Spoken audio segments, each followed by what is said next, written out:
Hello, welcome back to the Kinda Unamused podcast. I'm Maddie, if you don't know that already. Hello, how are you? How's your day going? My day was very lackluster. I went to work, came home from work, did this.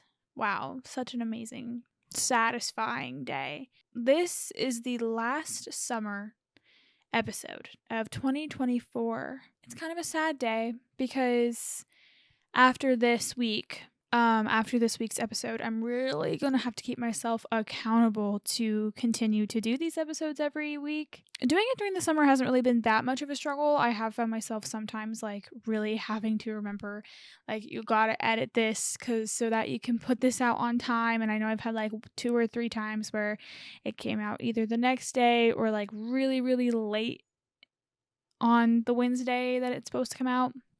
But so just a little forewarning, school is starting this upcoming week, and yeah, I'm going to do my best to continue to do this because I think it's fun, and I want to try and continue to grow and try and continue to hone in my editing skills and being more active on social media and this, that, and the next thing. It's not really even of course, ideally, I would love to grow. Of course, I would love to grow, and I would love to start a little community, a little kind of unamused community. But at the same time, I know that the social media world is so vast and a lot of people are creative. So if that doesn't happen, it's okay. I'm going to still try to, entertain the masses because you guys are masses, my little group of probably 15 people that listen to me anyway.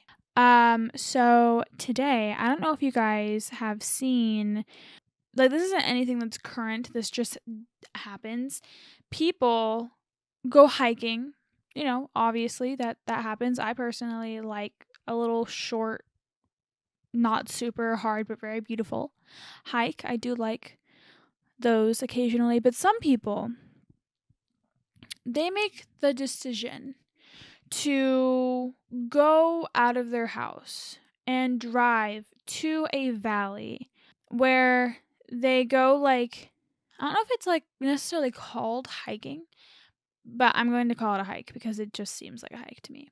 They go to these little valley things. And let me know if you've, I don't know if you guys have seen this, but people go to these really narrow, really thin and scary. I'm going to put you guys more at my level. There, now I can look into your eyes. Narrow and scary little valley things, and they go on these hikes. It's start to finish. They're so thin that there's a not weight limit, but size limit. If you're too wide, I don't think that people with big butts, even if you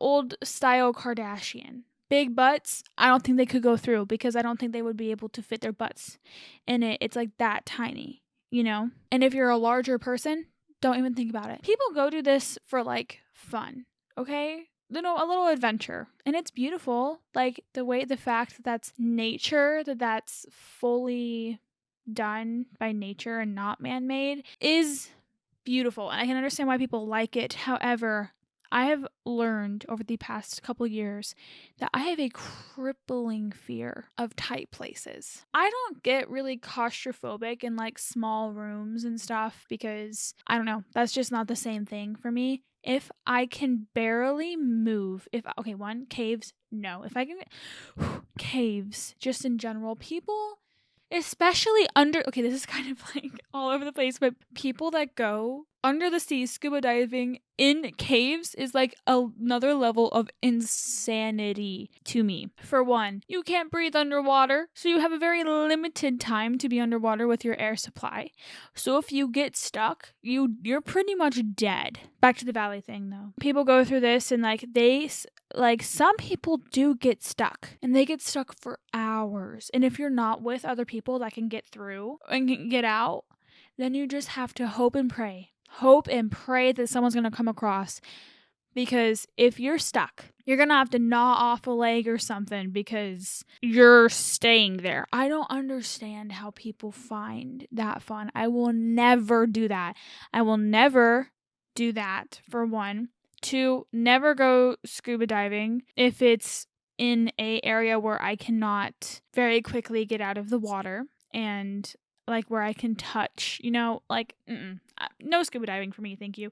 No caves of any sort, underwater, especially not underwater, or above ground, because you just never know, especially if they're like near the ocean. There's like that whole tide thing, and then if you're like in a cave and then there's water, then and the tide comes in or whatever, then you're gonna drown in the cave. Oh my god, have you guys seen that? Or it's a movie now, but it's actually a real story of a group of like a soccer team getting stuck in these caves back in like I don't know where, maybe in Japan or somewhere in Asia. They got stuck in these caves, and they had to send teams to go get them, but they're like there's probably no chance that they made it because those caves are flooded.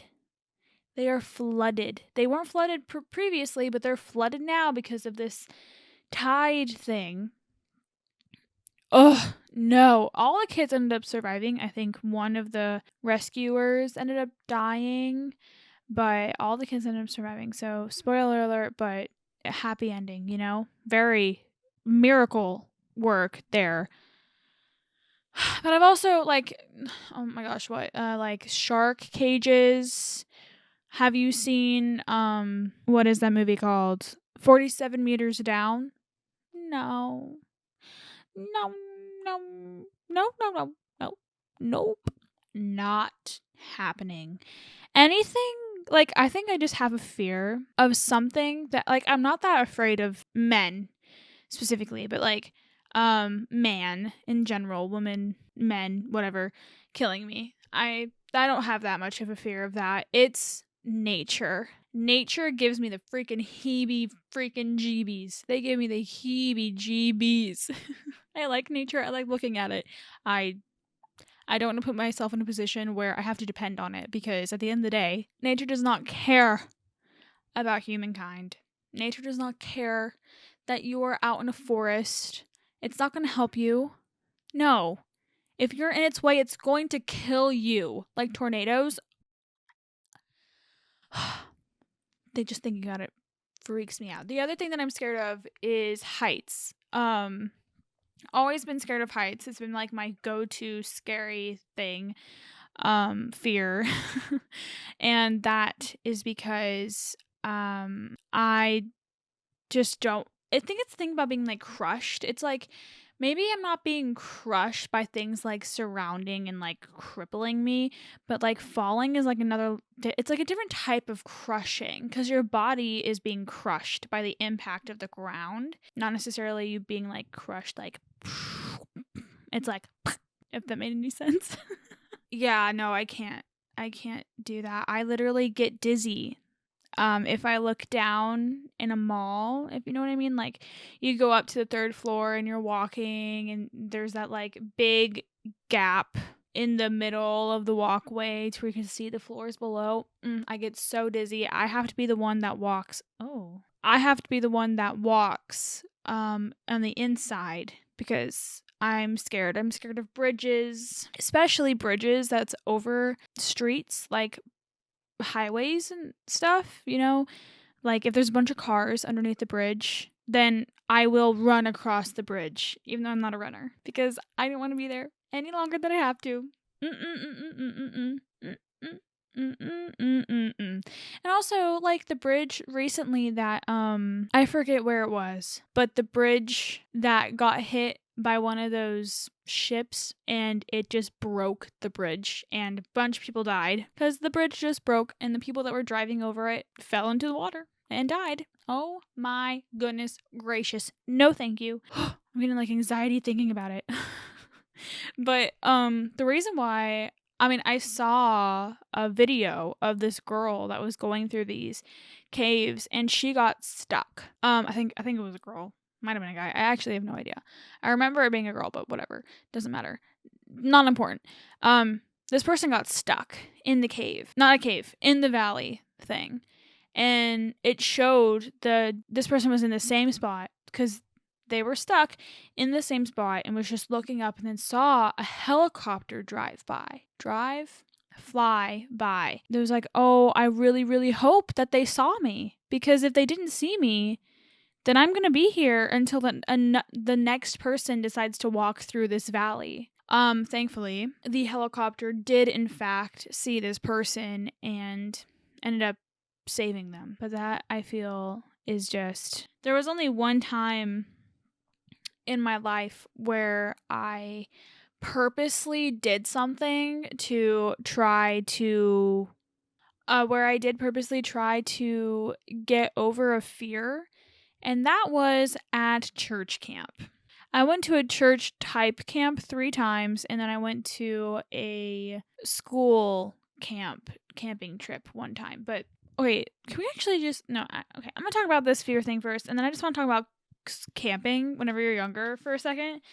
Okay, so at this church camp, you know how camps go. You have like a whole day of activities. If it's a church camp thing, you're going to have like 3 meetings throughout the day to do worship and, you know, like a sermon and stuff like that, whatever. But during one of the like free time moments where you can just kind of go off and do whatever, go into the pool, go into the lake, this, that, and the next thing.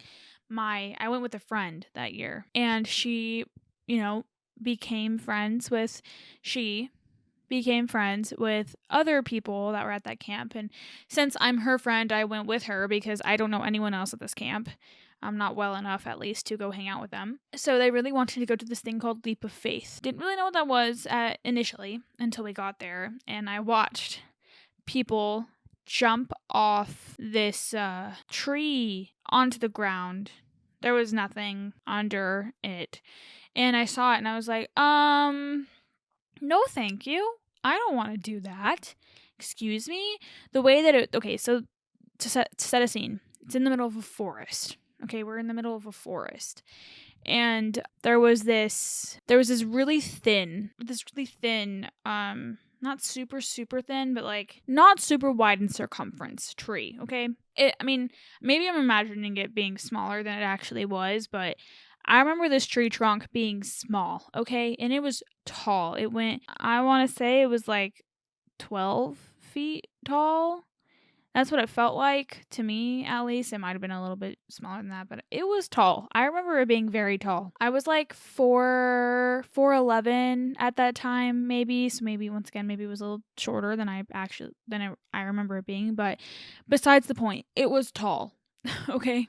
It was tall enough to where it was somewhat dangerous. You're given a helmet, put into this harness where they then tie or connect a rope to you, and then you're supposed to climb up this tree trunk. In the tree trunk, there's like these little bars that they like nailed inside of it. They kind of they're like the shape of like a horse's hoof or horse's shoe. Horseshoe. Yeah, horseshoe. And you're just supposed to grab them and then climb up this tree trunk.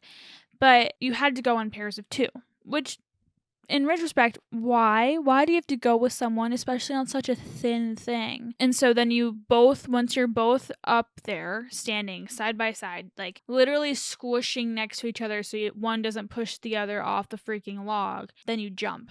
You jump off of it, and this rope catches you halfway down, and there's a person that's holding the rope on the other side. And it was these 2 really large ladies.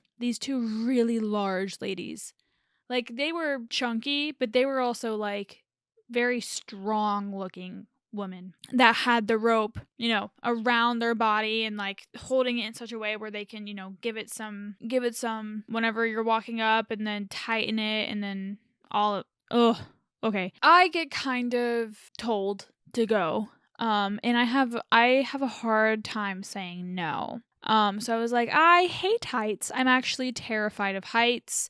I don't want to do it. Nevertheless, I got a friend saying, please do it. Please do it with me. I really want to do it. Please do it. Please, please, please, please, please, please. Blah, blah, blah, blah, blah. It has to be safe, right? It has to be safe because if it wasn't, it wouldn't be here. You'd think, right? I'm a teeny tiny little thing back in those days. I think I was in middle school. I was a teeny tiny thing. Okay, I was thin. I wasn't that scared about, being like too heavy for it or whatever. I think they might have had a weight limit and a height limit, I'm pretty sure. I was supposed to go with my friend, and if I'm remembering this correctly, it did happen a while ago. My friend chickened out of it at the very last second. She chickened out of it. She's like, no, I don't want to go. I'm like, are you freaking kidding me right now? You know what I should have done? I should have said, okay, well, I'm not going to go either. But instead, the friend that my friend made was like, well, you want to go with me? And I was like, okay. Don't know this girl. Don't trust this girl. I don't know who this girl is. We get harnessed in, whatever. We have our helmets on. I have a big ass head, so it was hard to find a helmet that fit me. We climb. No, I let the girl. She climbed up the tree trunk first, okay? This tree trunk was wobbly. It wasn't sturdy in the ground. It was wobbly. It was moving as you climbed up this tree trunk. She climbed up the tree trunk. She makes it to the top. Okay, she's standing there. My turn. My turn. My turn. I climb up this tree trunk. First of all, not a super easy climb. If you have big feet, you better pray because it's the little steps are very small. And I didn't think about the fact that I will then have to figure out a way to climb, like I'm climbing up to the top. I'm at the top, okay? There's this much space for me to get onto the log. I have to push myself up on the log and then turn around. You have to turn around on this log where you have this much space because the other person is taking up the rest of the space. This much space. I don't know how I did it, but I did it. I think I was just in like life-saving mode because I wouldn't have been able to do it now, that's for sure. We get up. I finally make my way up to the top. This harness is like the rope is on your back, okay? So they tell you have to maneuver the harness, like not the harness, the rope whenever you get up there. So it's like hitting your shoulder or something and like in the correct position because you are not allowed to jump unless the rope and harness or whatever are in the correct positions. And mind you, I'm like 12, okay? I'm not prepared for this. I'm not trained for this. But they're like, okay, it's easy. It's easy. You just have to make sure that it's hitting the correct spot on your back and do all of this while it's pushing you forward, this rope, since the ladies are holding onto it. They're like, they don't have much give on it, I think, because they're nervous that they're going to kill a kid. There's a lot of tension, so you're being pushed forward while simultaneously trying to pull it to make sure that it's in the right position. And then the worst thing happened. And I'm having this like vague memory that I ended up doing it twice. Because I am a freaking suck up and can't say no. I'm pretty sure what happened was that I went with this one friend. This one person that wasn't my friend was my friend's friend. And then I went with my friend whenever she finally was like, okay, yes, I can do it now. Whether or not I went twice, I know that this happened. Whoever I was with, their rope got stuck. It got like, not knotted, but like, it was not in the correct position. Yeah, it was not in the correct position. It was like stuck on this hook. And so if this, whoever it was, I'm just going to call her my friend. If my friend jumped off, then they would have been injured because the ladies would not have been able to properly catch her. We are, realizing that, oh, this is an issue. We're going to need to fix this now. And mind you, I am just as scared to climb down this thing as I was to climb up it. And I'm also just as terrified because since my friend is, they're telling her to tug the rope to get it unstuck. And so she's tugging it. And since she's tugging it, she's moving it, which therefore is moving the entire tree trunk because the tree trunk is wobbly, which therefore makes me lean to the side, which I almost fell off the side multiple times because that tree trunk was so small, because I kept on getting pushed because my friend was trying to freaking save her freaking life or her bones from not breaking. Eventually, I'm like 90% sure I had to reach over and help her pull it off. We were up there forever. My friend was bawling, crying. I'm just there like, I don't want to do this. And then they tell us to put I think they told us to put our arms out or something like that. Put our arms out.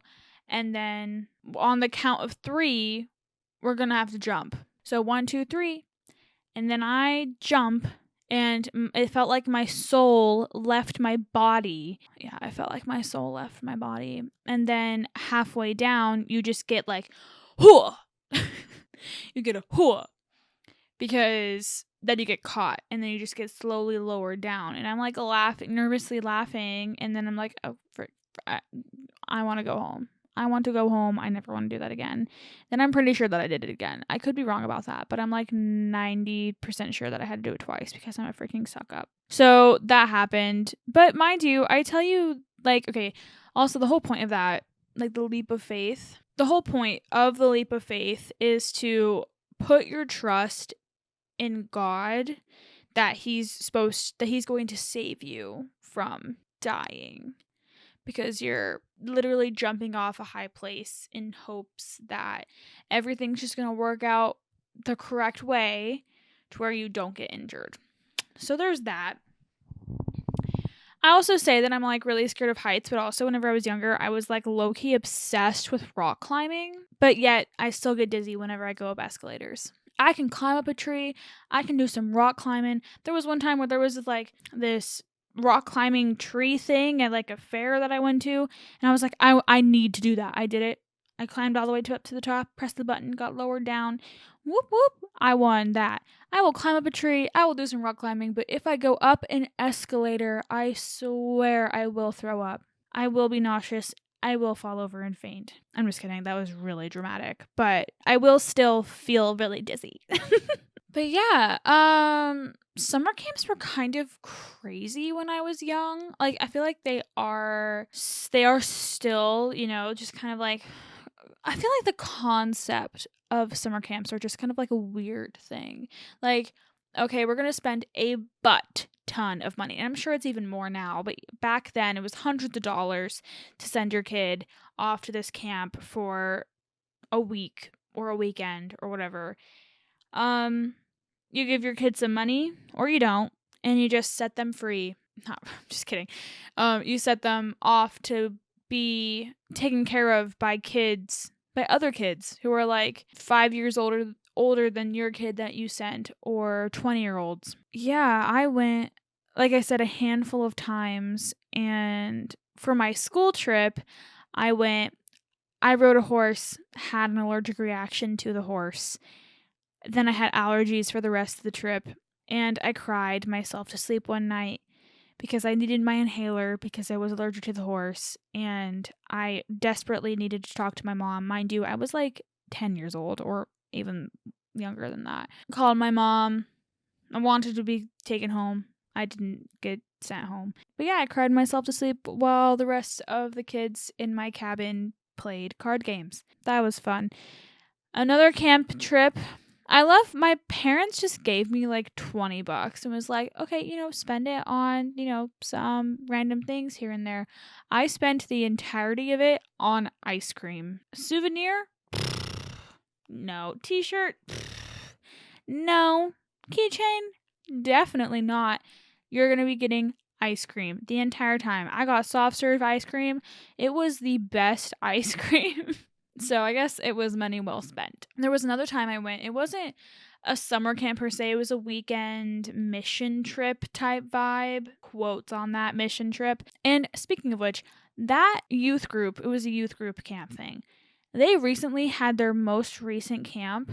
Tell me why they all got like bunk beds and, different rooms. And it was like this nice place or whatever. My mission trip, they like Airbnb'd this not great house.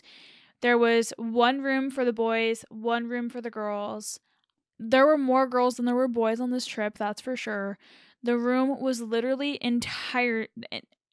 completely full of air mattresses. I was the youngest one at the time. I don't remember how old I was, but I was the youngest one, like 13, 14, maybe, or maybe even younger than that. I absolutely have no idea. But my air mattress was the closest to the door.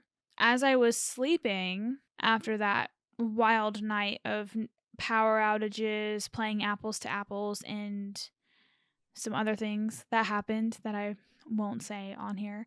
I woke up to being flat on the floor. My air mattress was completely just down for the count. And I was like, what happened? Like, I'm so confused. Like, why am I flat on the floor? Like, that was a horrible sleep. And it was because the boys came in during the night and unplugged the nearest bed. And lo and behold, that was my bed. Only one, just mine. And then afterwards, they found out whose bed it was. It was Maddie's. And they were so apologetic. They're like, oh my gosh, Maddie, I'm so sorry. I didn't know that was yours. If I knew that was yours, I wouldn't have done it. Because I'm a sweetie pie, apparently. Especially whenever I was younger. People did not want to touch me. That sounded really weird. People did not want to hurt me in any way because they thought I was just this little thing that people don't touch and interact with. So that was an interesting experience. Remember one time I went camping on that school trip. We kayaked to this island. I don't even know if it was actually an island, but they told me it was an island. And we were hiking up this island mountain thing to the very top. And on our way, there were these like plants with these little fuzzy white things on them. And I thought they were berries. Okay? They told us to smush these little fuzzy white things.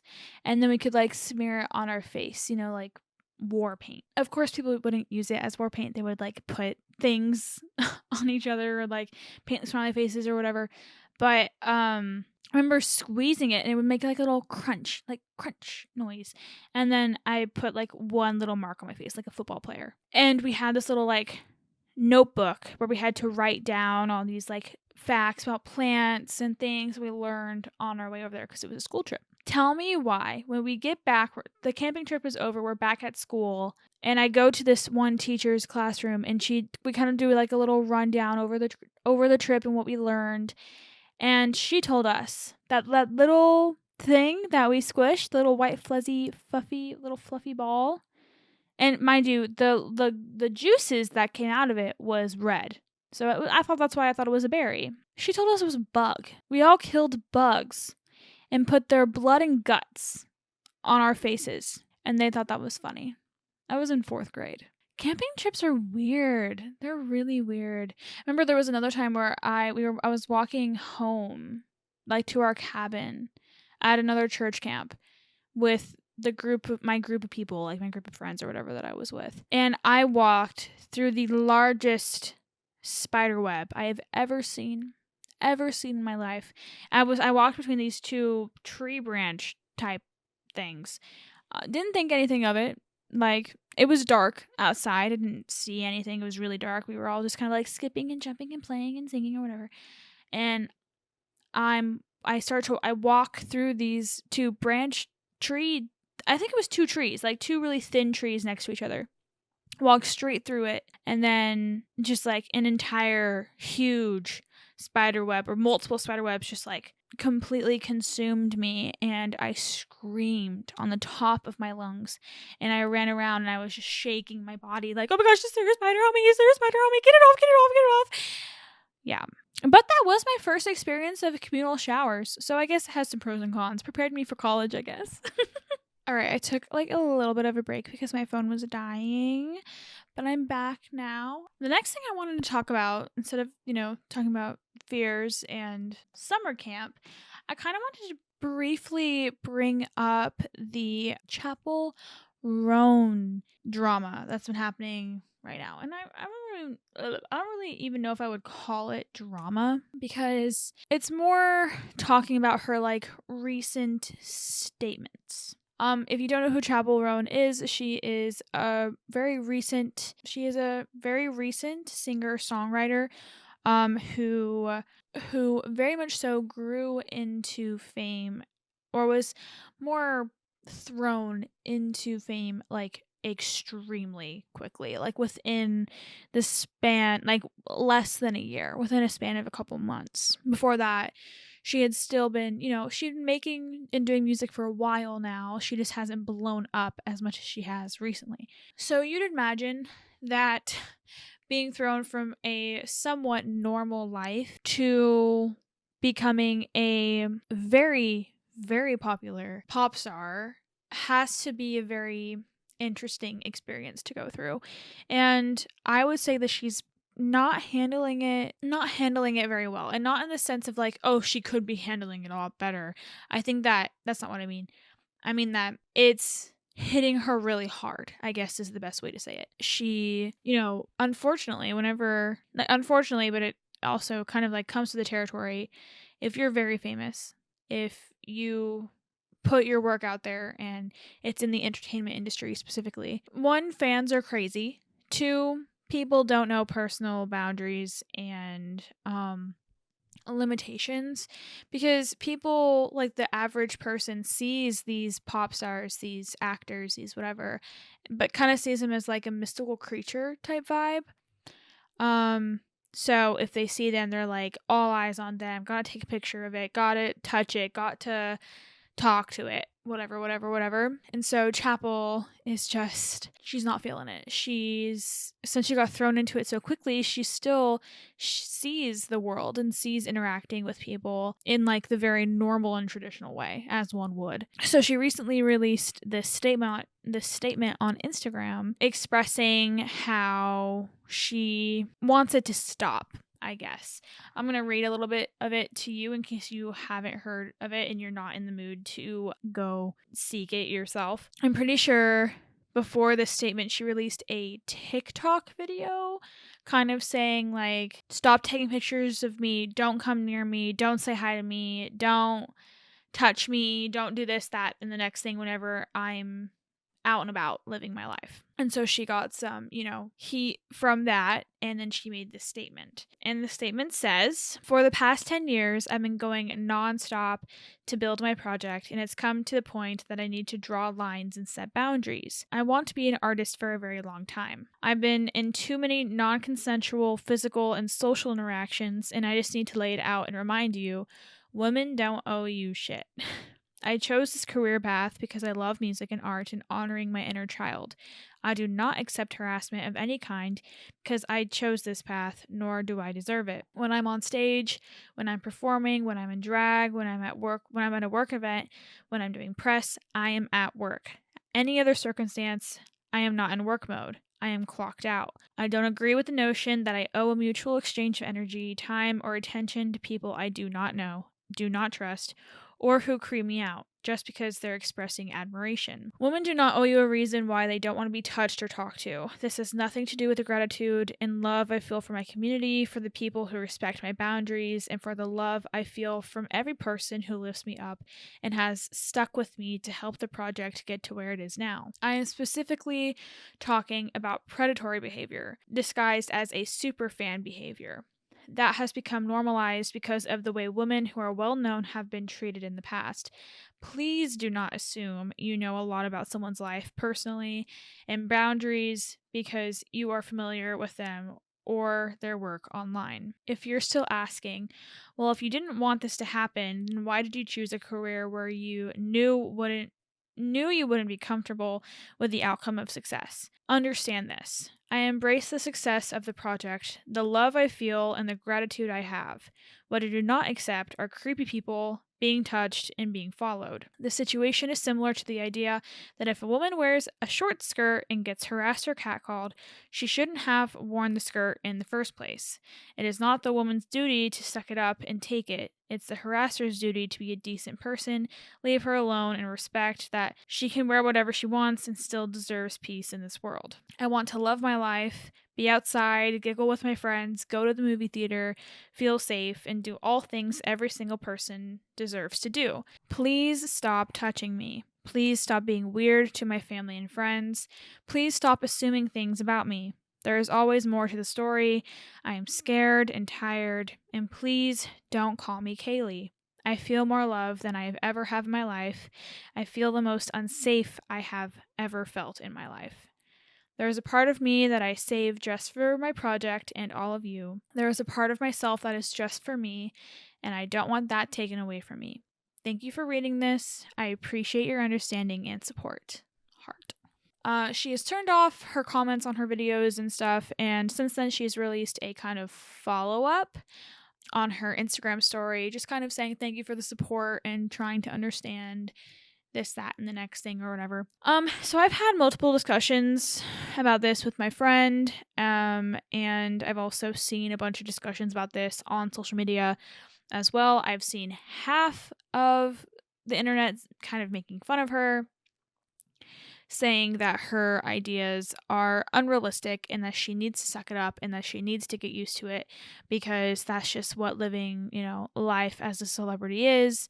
I've seen really dramatic takes on it, that's for sure. I've seen some people in support of her saying, freaking people are freaking crazy, and I don't blame her for feeling that way. My own personal opinion, I do lean more towards the supporting her. Obviously, at the end of the day, she is a human being, and she was also thrown into this industry, not industry. She was thrown into the fame super quickly, and she still sees herself as a normal person that just gets treated normally by the everyday stranger. Based off of that statement that she made, it sounds to me like a lot of people are touching her. And I think that is probably something, I know a lot of people have issues, myself included, when people touch them, especially if it's unwarranted. You have a physical reaction to it, and it can be very draining to constantly have to be unnaturally super aware of your surroundings, because at any random moment a stranger is just going to come up and touch you. And there's also that factor of, you don't know this person, you don't know where they've been, you don't know what they've touched, you don't know what they do.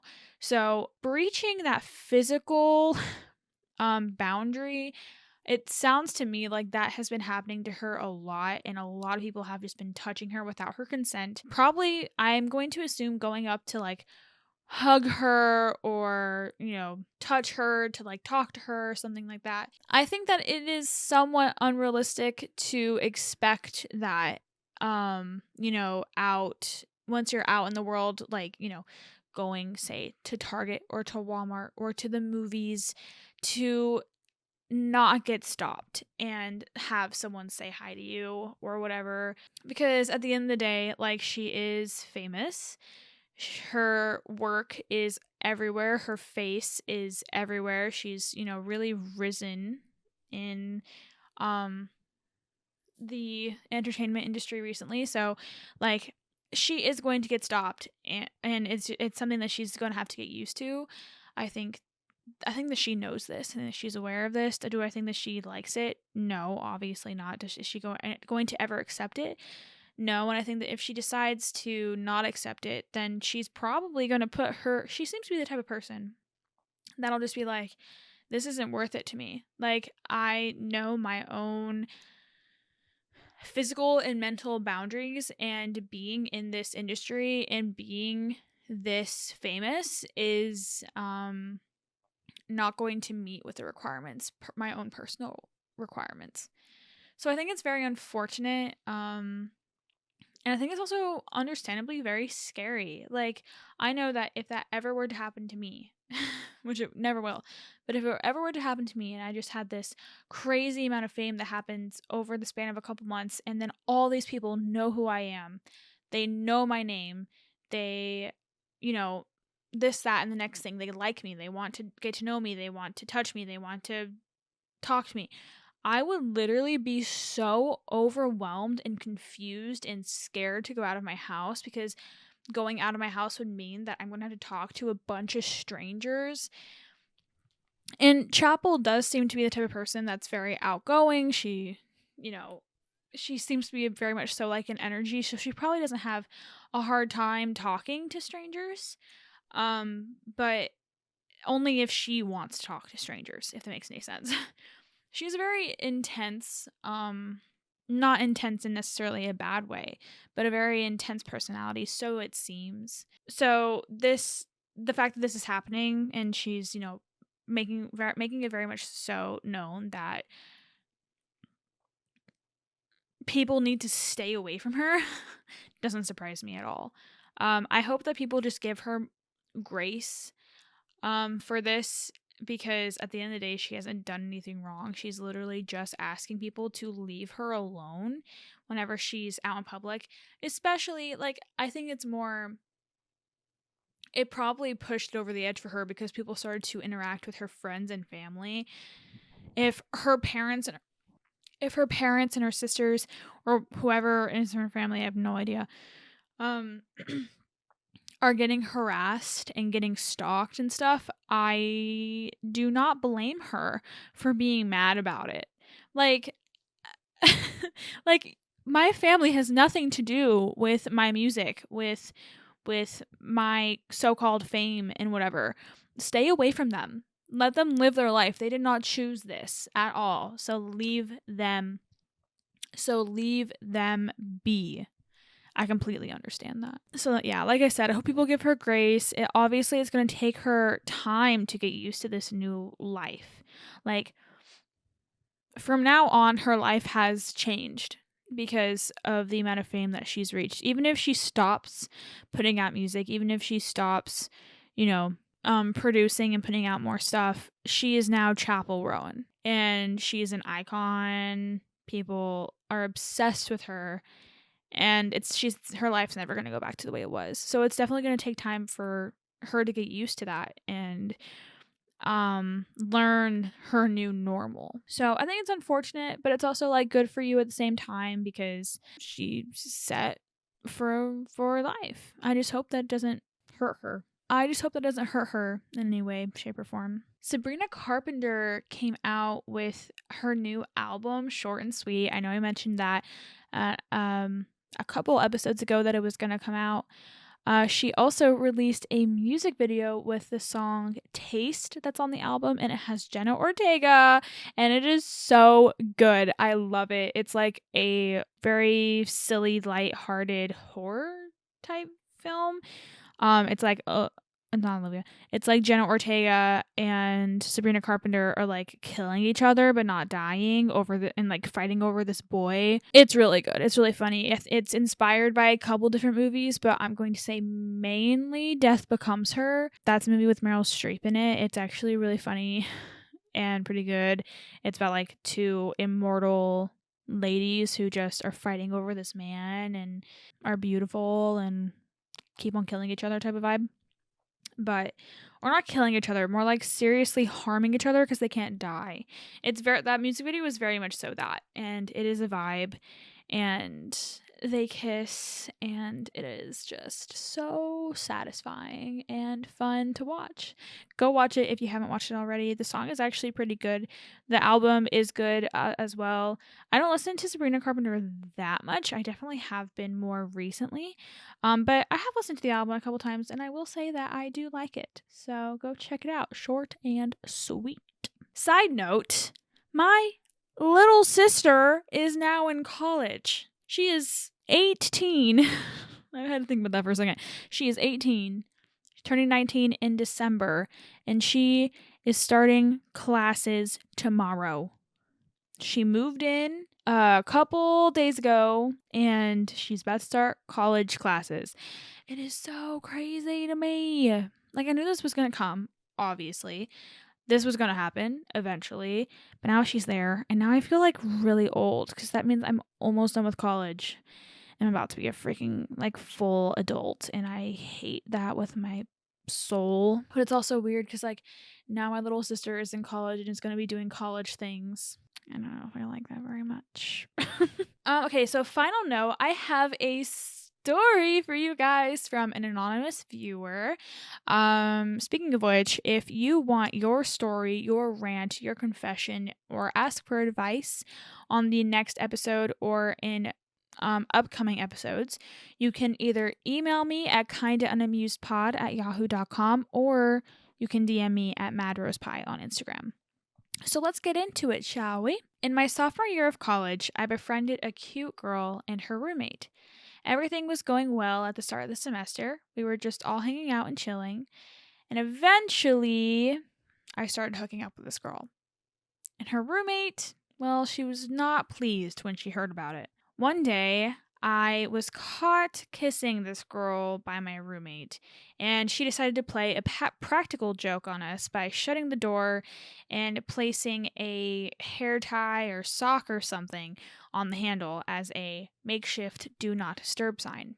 This girl's roommate, we're going to nickname her Leek, entered my dorm without knocking and noticed the makeshift D&D sign on my bedroom door. We later hear from Leek's friend that Leek had ran out of the dorm and to her friend's place, then proceeded to have a panic attack over the idea, a quote-unquote panic attack, over the idea that we may have been doing something. The gag is, we were watching Lion King. Ooh, okay. That's unfortunate. I'm going to say that's just weird. Not you doing your thing with this girl, but the fact that the girl's roommate, right? Yeah, the girl's roommate just came into your dorm without permission.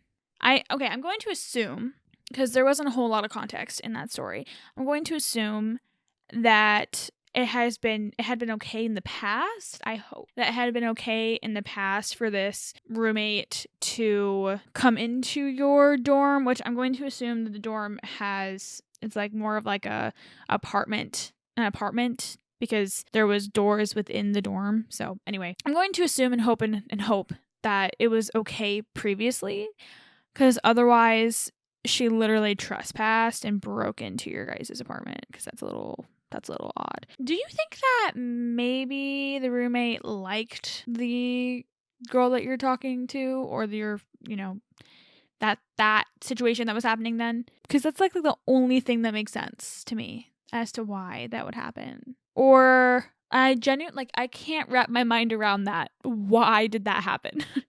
But the fact that nothing actually did happen in the room is crazy to me, that she had a quote-unquote panic attack or whatever you said over that. That's unfortunate, and I'm sorry, and I hope that something like that never happened again, because weird. Maybe change your locks. All I gotta say about that.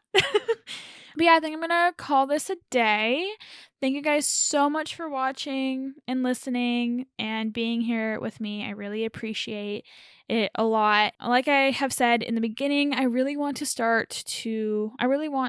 try my best to do my best at this and expand a little bit. And part of that is trying to get more people to come and listen. So please, if you can, go to Apple Podcasts, look up my account, and leave a review. Leave a little comment and do, whatever stars you feel is appropriate. 5 stars, please. 5 stars, please. It'll really help boost my page to people that haven't seen me yet. And you can also leave a review on Spotify or whatever place you're listening to. No matter what, it will help boost my place, and I will really appreciate it a lot. So you can follow me on my socials at madrosepie on Instagram, YouTube to watch the video version of this episode, and TikTok, where I do post random things all the time, and also promo videos for these lovely episodes. You can also follow me on my Pinterest at A Dandelion Days. Everything is linked below if you're curious to go check those things out. And yeah, I'll see you guys next week. Love y'all. Bye.